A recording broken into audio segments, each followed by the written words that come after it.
Bạn mở Spotify, chọn một bài hát, rồi nhấn phát. Âm thanh xuất hiện gần như ngay lập tức. Nhìn đơn giản, nhưng ở phía sau, ứng dụng vừa phải xử lý nhiều việc cùng lúc. Nó cần biết tài khoản nào đang nghe, bài nào được chọn, thiết bị nào đang hoạt động, bài đang phát đến giây thứ bao nhiêu và dữ liệu âm thanh cần được lấy ở đâu. Chào mừng các bạn đã quay trở lại với kênh của mình. Trong video này, chúng ta sẽ dựng lại kiến trúc hệ thống của Spotify từ những tài liệu kỹ thuật mà chính Spotify đã công bố. Rồi, ta cứ tách cú nhấn này thành hai phần. Một phần xử lý yêu cầu và trạng thái phát. Phần còn lại lấy từng phần dữ liệu âm thanh từ hệ thống máy chủ phục vụ nội dung, đưa vào bộ đệm, rồi giải mã để phát ra loa hoặc tai nghe. Khi bài hát đang phát, các thao tác như tạm dừng, chuyển bài hay tìm kiếm cũng tạo thêm dữ liệu. Những dữ liệu đó được dùng cho phân tích, cá nhân hóa và các lần thử nghiệm sản phẩm sau này. Để mọi thứ diễn ra ổn định, Spotify còn cần các cụm dịch vụ, các máy chủ lưu nội dung, nền tảng dữ liệu cùng cách phát hiện và xử lý lỗi. Vậy, từ một nút phát nhỏ trên màn hình, toàn bộ hệ thống phối hợp với nhau ra sao? Chúng ta bắt đầu từ chính thiết bị của người dùng nhé.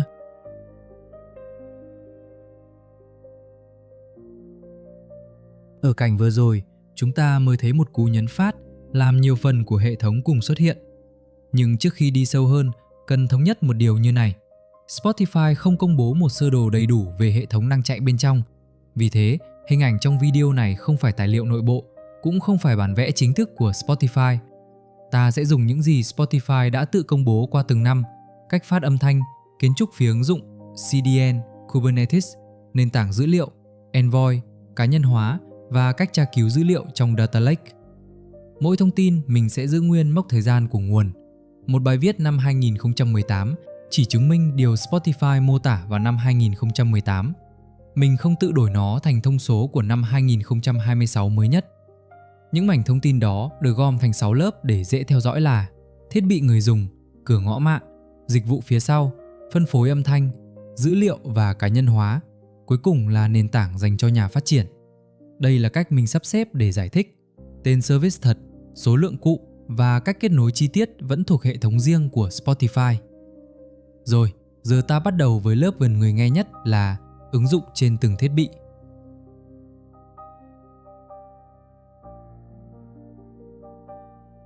Rồi, thiết bị người dùng. Đây là nơi mọi thao tác bắt đầu và cũng là phần mà chúng ta nhìn thấy mỗi ngày đấy. Spotify không chỉ có ứng dụng trên điện thoại, cùng một tài khoản còn có thể xuất hiện trên máy tính, trình phát web, TV, loa và nhiều loại thiết bị khác. Nhưng chúng không giống nhau. Điện thoại có màn hình nhỏ và bộ nhớ giới hạn, máy tính có nhiều không gian hơn, trình phát web chạy trong trình duyệt, loa thì lại gần như không cần một giao diện đầy đủ nữa cơ. Vì thế, mỗi ứng dụng phải tự lo phần hiển thị, dữ liệu đang lưu trên thiết bị, kết nối mạng và khả năng phát âm thanh. Một cách làm phù hợp với máy tính chưa chắc đã phù hợp với điện thoại cũ. Spotify từng công bố việc tải dữ liệu mô tả theo từng nhóm rồi lưu xuống bộ nhớ thiết bị thay vì đưa mọi thứ vào RAM mỗi lần mở ứng dụng. Họ cũng từng hợp nhất giao diện máy tính và trình phát web trên một nền mã dùng chung. Dù cách hiển thị khác nhau, các thiết bị vẫn cần thống nhất bài đang phát, tiến độ và thiết bị nào đang hoạt động. Spotify Connect còn cho phép dùng một thiết bị để điều khiển việc nghe trên thiết bị khác. Vậy khi người dùng nhấn phát thì phần nào xử lý lệnh và phần nào thực sự cung cấp dữ liệu âm thanh đây nhỉ?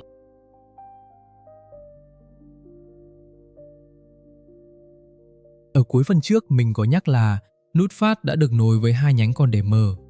Đây là chỗ cần tách rõ, vì một lệnh phát nhạc và bản thân dữ liệu âm thanh không phải cùng một việc đâu. Nhánh thứ nhất xử lý yêu cầu và trạng thái. Nó cần biết người dùng đang chọn nội dung nào, thiết bị nào đang hoạt động, đang phát hay đang dừng và tiến độ hiện tại là bao nhiêu. Khi những thông tin đó hợp lệ, ứng dụng mới biết cần bắt đầu từ vị trí nào và phải cập nhật trạng thái gì. Đây là phần điều khiển. Dữ liệu trao đổi thường nhỏ, có cấu trúc và gắn với một thao tác cụ thể. Nhánh thứ hai liên quan đến âm thanh. Spotify từng công bố rằng ứng dụng lấy từng phần của tệp đã mã hóa bằng HTTP Range Request từ máy chủ ở gần người nghe. Các phần dữ liệu được giữ trong bộ đệm, bộ giải mã đọc từ đó và tạo ra âm thanh. Trong lúc bài hát vẫn đang phát, ứng dụng tiếp tục chuẩn bị phần dữ liệu tiếp theo. Vậy nên, một nhánh trả lời câu hỏi là người dùng muốn hệ thống làm gì? Nhánh còn lại trả lời câu hỏi thiết bị cần dữ liệu nào để tiếp tục phát. Cả hai phải khớp về bài hát vị trí phát và thiết bị đang hoạt động. Đây là cách chia để chúng ta dễ theo dõi, không phải toàn bộ sơ đồ bên trong Spotify đâu. Ở phần tiếp theo, chúng ta sẽ bắt đầu với nơi yêu cầu của người dùng được tiếp nhận nhé.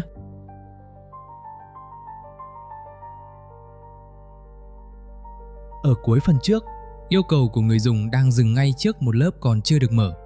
Đây là nơi traffic từ ứng dụng được tiếp nhận trước khi đi tới các dịch vụ phía sau. Spotify gọi phần này là Perimeter. Hiểu đơn giản, đây là lớp phần mềm đầu tiên nhận network traffic từ người dùng, rồi phân phối request tới các service khác.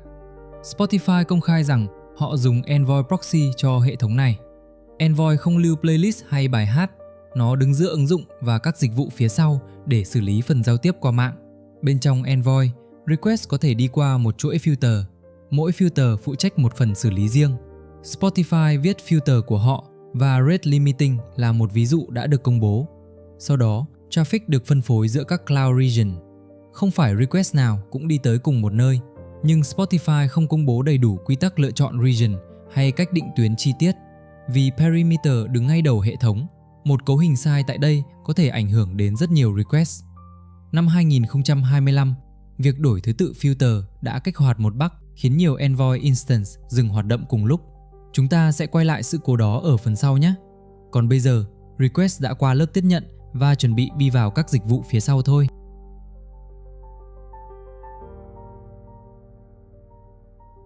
Rồi, request đã được Perimeter tiếp nhận và đang dừng trước một cloud region. Phía sau lớp này không phải một máy chủ duy nhất, có nhiều workload được tổ chức thành từng cụm đấy. Trong một bài viết kỹ thuật năm 2023, Spotify cho biết phần lớn production workload của họ vào thời điểm đó hoạt động trên Google Kubernetes Engine, gọi tắt là GKE. GKE cung cấp Kubernetes dưới dạng dịch vụ được quản lý. Một cluster có control plane và các node. Những ứng dụng dạng container được đặt trong pod, còn pod thì hoạt động trên node. Pod là đơn vị nhỏ nhất mà Kubernetes triển khai. Một pod có thể chứa một hoặc nhiều container dùng chung một số tài nguyên mạng và lưu trữ.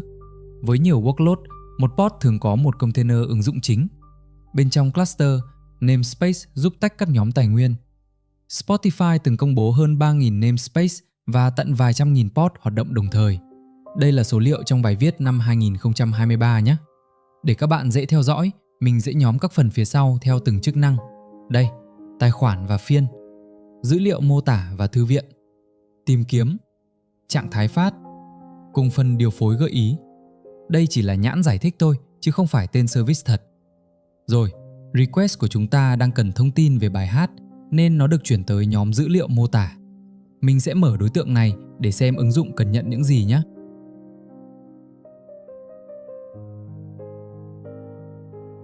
Rồi, request đã tới nhóm dữ liệu mô tả. Bây giờ ta mở đối tượng bài hát này ra. Một bài hát trên Spotify không chỉ có phần âm thanh thôi đâu. Ứng dụng còn cần tên bài hát, nghệ sĩ, album, ảnh bìa, thời lượng và một mã nhận diện nữa. Nhờ đó, cùng một nội dung mới được hiển thị nhất quán trên các thiết bị. Đây là dữ liệu mô tả. Nó cho ứng dụng biết bài hát là gì. Còn tệp âm thanh chứa dữ liệu mà bộ giải mã đọc để tạo ra âm thanh. Trong phần Spotify Web API, Spotify cho phép lấy thông tin của một bài hát theo mã Spotify. Kết quả có thể gồm tên, nghệ sĩ, album, ảnh bìa, thời lượng và địa chỉ nhận diện của nội dung. Nhưng nhìn thấy bài hát rồi, chưa có nghĩa là tài khoản nào cũng phát được đâu nhá. Tài liệu Spotify nêu 3 nhóm lý do là thị trường, loại gói đang dùng hoặc thiết lập chặn nội dung có lời lẽ nhạy cảm. Vì vậy, ứng dụng có thể hiển thị bình thường, làm mờ hoặc báo chưa khả dụng. Danh mục còn thay đổi theo từng quốc gia và từng thời điểm nữa cơ, tùy quyền mà Spotify nhận được từ chủ sở hữu nội dung.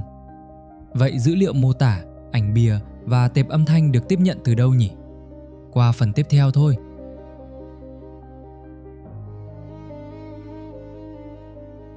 Chúng ta có 3 thứ rồi: tệp âm thanh gốc, dữ liệu mô tả và ảnh bìa. Trước khi bài hát xuất hiện trên Spotify, cả ba cần được tiếp nhận và xử lý. Với nhạc đã thu âm, Spotify hướng dẫn nghệ sĩ hoặc hang đĩa làm việc với một đơn vị phân phối. Đơn vị này gửi bản phát hành tới Spotify thay vì nghệ sĩ tự tải bài hát lên Spotify for Artists.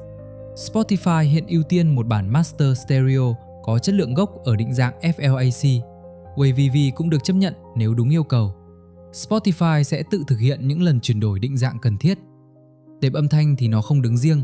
Dữ liệu mô tả và ảnh bìa phải được gắn với đúng bản phát hành. Hệ thống cũng cần đọc được tệp và nhận đủ những phần cần thiết trước khi tiếp tục. Nhưng podcast và video lại có cách tiếp nhận khác. Với nội dung đăng qua Spotify for Creators, Spotify công khai 2 bước xử lý gồm transcoding và content analysis trước khi nội dung sẵn sàng. Transcoding tạo ra các định dạng mà ứng dụng có thể sử dụng, còn content analysis là một bước xử lý riêng, nhưng Spotify không công bố toàn bộ chi tiết của bước này trong báo cáo. Nếu một khâu không theo kịp số nội dung mới, hàng chờ sẽ tăng lên. Ngày 24 tháng 6 năm 2026, phần transcoding video đạt giới hạn và một số podcast video đã bị chậm xuất bản trong nhiều giờ. Sau khi xử lý xong, nội dung mới sẵn sàng cho danh mục và phân phối. Nhưng làm sao dữ liệu ấy đến gần người nghe đây?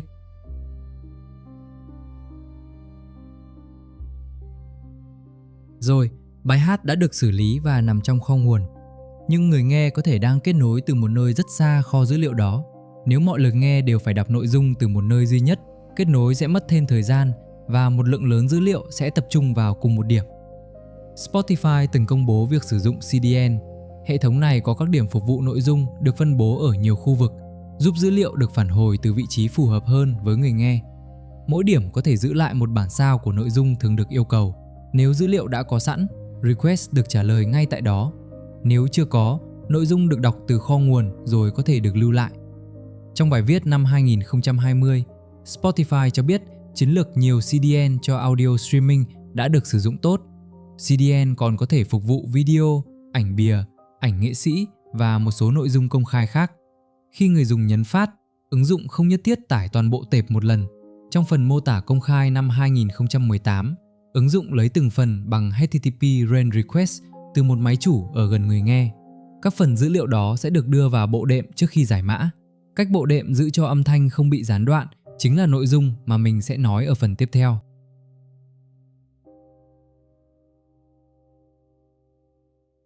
Rồi, các phần dữ liệu âm thanh đã tới thiết bị nhưng vẫn đang đứng trước bộ đệm, nhưng chúng chưa được phát ngay. Trước tiên, dữ liệu cần được giữ lại ở đây. Bộ đệm là phần dữ liệu đang chờ bộ giải mã sử dụng. Trong khi kết nối mạng tải thêm dữ liệu, bộ giải mã đọc phần đã có với nhịp tương đối đều để tạo ra âm thanh. Khi tốc độ tải nhanh hơn tốc độ bộ giải mã sử dụng dữ liệu, mức bộ đệm tăng dần. Ứng dụng có một khoảng dự phòng để tiếp tục phát nếu kết nối chậm đi trong chốc lát. Khi hai tốc độ gần bằng nhau, mức dữ liệu gần như giữ nguyên, bài hát vẫn phát bình thường nhưng phần dự phòng không tăng thêm nhiều. Còn nếu tốc độ tải thấp hơn tốc độ phát trong một khoảng đủ lâu, bộ giải mã lấy dữ liệu ra nhanh hơn phần mới được nạp vào, mức bộ đệm lúc này giảm dần. Khi bộ đệm cạn thì bộ giải mã không còn dữ liệu tiếp theo để đọc. Âm thanh phải tạm dừng và chờ thêm dữ liệu. Spotify từng gọi đây là buffer underrun trong bài viết năm 2018. Theo tài liệu hỗ trợ hiện tại, ứng dụng mặc định tự điều chỉnh chất lượng âm thanh để hạn chế việc phát bị ngắt quãng. Chất lượng thấp hơn cần ít dữ liệu hơn trong cùng một khoảng thời gian. Bộ đệm chỉ là phần dữ liệu đang chờ phát. Spotify còn giữ một phần nội dung trong bộ nhớ thiết bị nữa đấy. Qua phần tiếp theo thôi.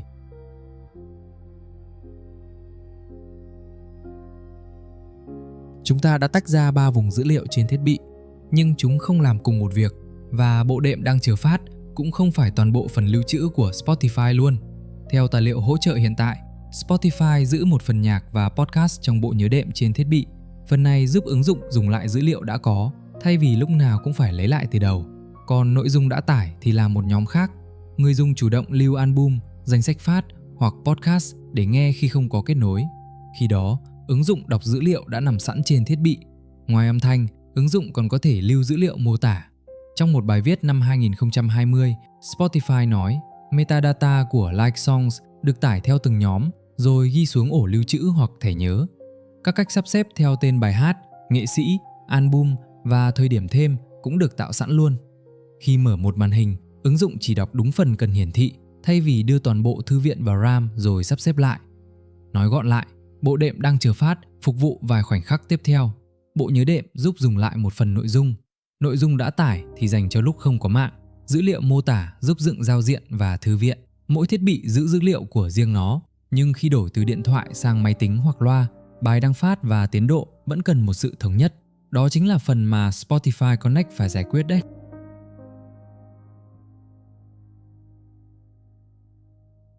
Rồi, điện thoại đang phát bài hát, máy tính và loa đều đã sẵn sàng rồi. Nhưng mỗi thiết bị vẫn giữ dữ liệu riêng trên chính nó. Spotify Connect cho phép dùng một thiết bị để điều khiển việc nghe trên thiết bị khác. Ví dụ, điện thoại có thể chọn bài và gửi lệnh, còn loa là thiết bị thực sự đang phát. Ứng dụng có thể hiển thị những thiết bị Connect đang sẵn sàng. Mỗi thiết bị có tên, loại thiết bị và trạng thái đang hoạt động hay chưa. Một số model có thể không được hỗ trợ. Rồi, khi chúng ta chọn chiếc loa, bài đang phát, tiến độ, trạng thái phát và thiết bị hoạt động cần được cập nhật cho khớp, ta có thể gom những phần đó thành một trạng thái phát chung. Điều quan trọng là điện thoại đang điều khiển, không có nghĩa dữ liệu âm thanh phải đi xuyên qua điện thoại rồi mới tới loa. Môn công khai không mô tả Spotify Connect theo cách đó. Sau khi loa trở thành thiết bị đang phát, điện thoại vẫn có thể tạm dừng hoặc chuyển bài. Lệnh điều khiển được gửi đi, trạng thái được cập nhật, còn âm thanh phát tại thiết bị đã được chọn. Như vậy, thiết bị điều khiển và thiết bị phát có thể khác nhau, nhưng chúng vẫn cùng theo một trạng thái. Phần tiếp theo, chúng ta sẽ theo dõi những thao tác này khi chúng trở thành dữ liệu sự kiện nhé.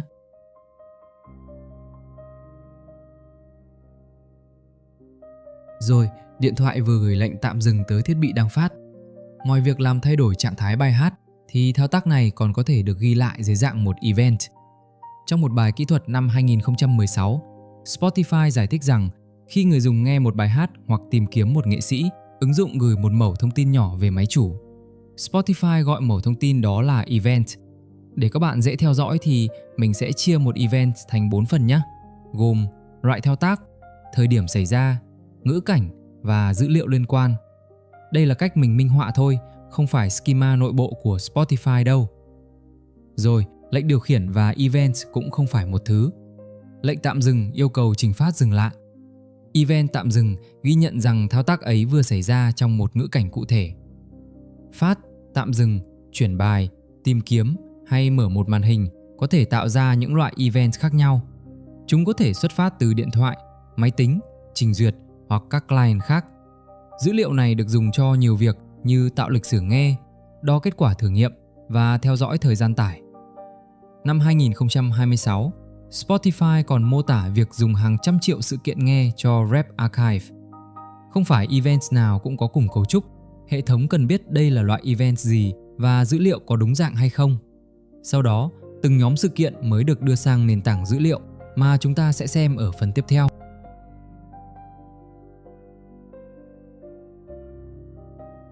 Các event đã được chia theo nhóm và đang đứng trước lớp thu thập dữ liệu. Từ đây, chúng đi vào nền tảng dữ liệu của Spotify. Spotify công bố rằng mỗi loại event có một schema riêng. Từ schema đó, hạ tầng có thể tạo kênh PubSub, bước ẩn danh hóa và tác vụ xử lý dòng tương ứng. PubSub đứng giữa nơi phát sinh và nơi sử dụng event. Nhờ vậy mà phần xử lý phía sau nhận dữ liệu mà client không cần biết chi tiết bên trong. Có dữ liệu được xử lý liên tục, cũng có pipeline chạy theo lịch nữa. Spotify nói workflow có thể chạy trên BigQuery, Flink hoặc Dataflow và phần lớn pipeline dùng CO.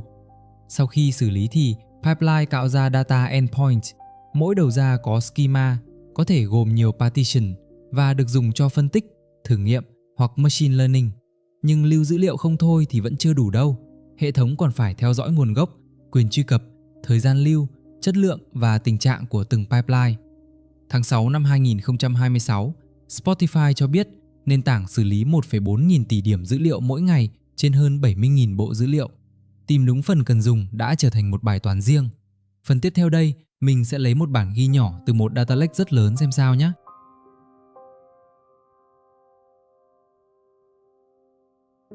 Rồi, giờ mình chỉ muốn tìm một bản ghi trong data lake rất lớn. Nhìn yêu cầu thì nhỏ vậy thôi, nhưng công cụ phân tích thường phải chuẩn bị cả một truy vấn phân tán trước khi trả lời. Spotify cho biết petabyte dữ liệu phục vụ các tác vụ online được giữ trong Bigtable, còn data lake trên Google Cloud Storage đã đạt quy mô exabyte. Không phải dữ liệu nào cũng hợp lý khi sao chép sang một hệ thống tra cứu riêng. Vấn đề nằm ở lớp truy vấn. BigQuery hoặc Trino được thiết kế để xử lý dữ liệu lớn, nhưng khâu lập lịch và chuẩn bị có thể mất vài giây, kể cả khi ta chỉ cần một dòng thôi. Bên trong data lake, dữ liệu thường nằm trong các file Parquet. Để tìm một key, reader có thể phải đọc footer, metadata của row group, cột chứa key, rồi mới xác định page có dữ liệu cần lấy. Partition và Bloom filter giúp loại bớt những file không liên quan, nhưng chúng vẫn chưa chỉ ra chính xác bản ghi nằm ở đâu bên trong file. Các lần đọc còn phụ thuộc vào kết quả của lần đọc trước. Spotify trình bày một cách tiếp cận gọi là Random Access Packet, viết tắt là RAP. Thay vì quét, External Index ánh xạ key trực tiếp tới file và số dòng chứa dữ liệu. Từ vị trí đó, metadata đã được giữ sẵn cho biết page nào cần đọc. Hệ thống dùng range read để chỉ lấy đúng phần cần thiết và nhiều lần đọc có thể được thực hiện song song. Các file packet vẫn phục vụ phân tích theo lô, nhưng giờ còn có thêm cách truy cập tương tác. Giờ lấy được dữ liệu nhanh là một chuyện, chọn nội dung nào cho người dùng lại là bài toán của phần tiếp theo đây.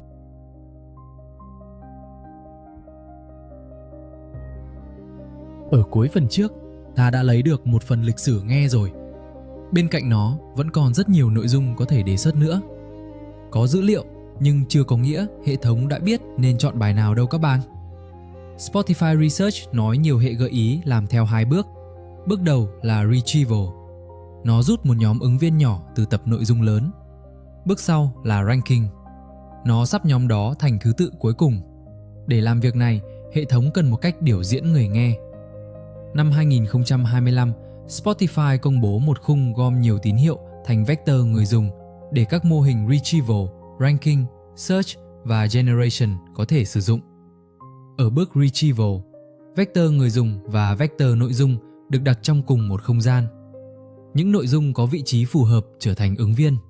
Mục tiêu lúc này chỉ là giảm nhanh số phần tử cần xem tiếp. Spotify còn mở mã nguồn Voyager, một thư viện tìm hàng xóm gần đúng trên tập vector. Đây là một ví dụ về công cụ ANN. Không có nghĩa mọi hệ gợi ý của Spotify đều dùng cùng một thư viện. Sau đó, Ranking xem kỹ hơn từng ứng viên. Mô hình có thể xét biểu diễn người nghe, đặc điểm nội dung, ngữ cảnh hiện tại và mục tiêu của phần giao diện đang hiển thị, rồi tạo thứ tự cuối cùng. Home, tìm kiếm, playlist cá nhân và bài tiếp theo không cùng một nhiệm vụ. Vì vậy, Spotify không chỉ có một tập ứng viên hay một mô hình duy nhất dùng cho mọi vị trí. Nhưng làm sao biết cách xếp mới thực sự tốt hơn đây nhỉ? Phần tiếp theo, mình sẽ nói kỹ về hệ thống thử nghiệm nhé.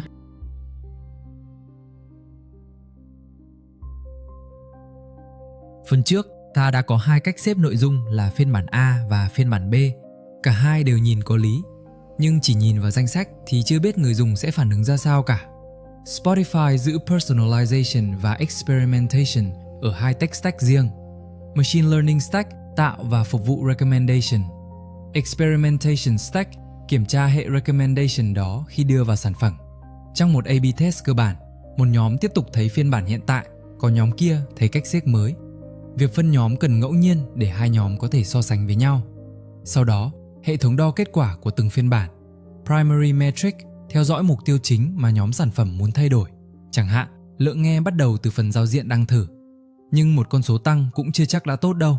Cách xếp toàn mài quen thuộc có thể làm thời gian nghe trước mắt tăng, trong khi người dùng lại khám phá ít nội dung hơn.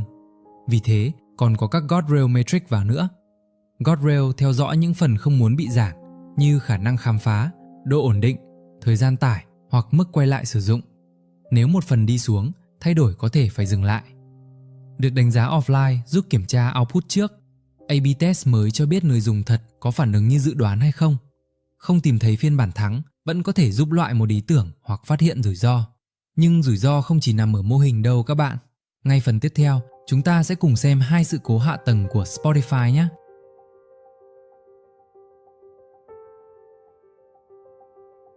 Phần trước cho thấy thử nghiệm có thể phát hiện rủi ro trong sản phẩm, nhưng ở tầng hạ tầng, một thay đổi nhỏ cũng có thể kéo theo nhiều vấn đề nếu được triển khai quá rộng. Ngày 16 tháng 4 năm 2025, Spotify thay đổi thứ tự các Envoy filter. Thay đổi được xem là ít rủi ro nên được áp dụng cùng lúc tới tất cả region. Thứ tự mới kích hoạt bug trong một filter và khiến các Envoy instance dừng hoạt động đồng thời. Khi chúng khởi động lại, ứng dụng phía client tiếp tục lỗi retry làm traffic tăng lên rất nhanh. Lúc đó, một cấu hình khác mới lộ ra. Max heap của Envoy được đặt cao hơn memory limit của Kubernetes. Instance vừa hoạt động đã vượt giới hạn, bị dừng, khởi động lại rồi tiếp tục lặp. Spotify, họ đã tăng capacity để phá vòng lặp này. Sau sự cố, họ sửa bug, sửa cấu hình bộ nhớ, thay đổi cách rollout và bổ sung khả năng phát hiện vấn đề sớm hơn. Còn sự cố thứ hai xảy ra ngày 24 tháng 6 năm 2026. Hạ tầng transcoding video đạt giới hạn, hàng chờ tăng và một số podcast video bị chậm xuất bản trong nhiều giờ. Cả 4 yếu tố cùng xuất hiện: hệ thống thiếu capacity dự phòng, một batch job đang dùng thêm tài nguyên, xử lý video mới cần nhiều compute hơn và bug scheduling là một phần tài nguyên chưa được sử dụng. Cả hai sự cố này cùng nhắc cho chúng ta một điều: rollout, giới hạn tài nguyên, capacity, ưu tiên công việc và cảnh báo sớm đều quan trọng. Giờ ta quay lại nút phát để nối toàn bộ kiến trúc lần cuối nhé.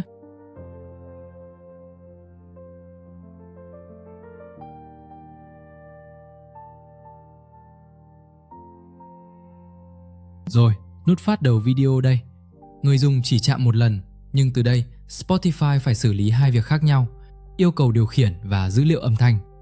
Yêu cầu điều khiển đi qua Perimeter tới các dịch vụ phía sau. Hệ thống xác định phiên, lấy metadata, kiểm tra nội dung có thể phát và cập nhật trạng thái của thiết bị. Đường âm thanh đi theo hướng khác. Nội dung đã xử lý được phục vụ qua CDN. Ứng dụng lấy từng phần, giữ chúng trong bộ đệm, rồi giải mã để tạo ra âm thanh. Trên thiết bị, Playback Buffer, Cache, nội dung đã tải và metadata làm những việc khác nhau. Với Spotify Connect, điện thoại có thể điều khiển, còn loa là nơi thực sự phát. Mỗi thao tác còn có thể tạo event. Event được thu thập, xử lý thành data endpoint, quản lý trong nền tảng dữ liệu và dùng cho phân tích, thử nghiệm hoặc machine learning. Khi cần chọn nội dung, Retrieval rút tập ứng viên xuống, Ranking sắp thứ tự, rồi Experimentation, kiểm tra xem cách xếp mới có tốt hơn và có làm phần khác đi xuống hay không. Tất cả chỉ vận hành ổn định khi rollout có kiểm soát, cấu hình tài nguyên khớp nhau, hệ thống còn capacity dự phòng, công việc được ưu tiên đúng và cảnh báo xuất hiện đủ sớm. Phía sau một nút phát không phải một hệ thống duy nhất, đó là nhiều lớp làm đúng phần việc của mình và gặp nhau đúng lúc. Cảm ơn các bạn đã xem hết video. Nếu thấy video này hay và hữu ích, các bạn nhớ like và cho mình một lượt đăng ký để mình có thêm động lực làm thêm các chủ đề phân tích tiếp theo nhé. Xin chào và hẹn gặp lại các bạn ở những video tiếp theo.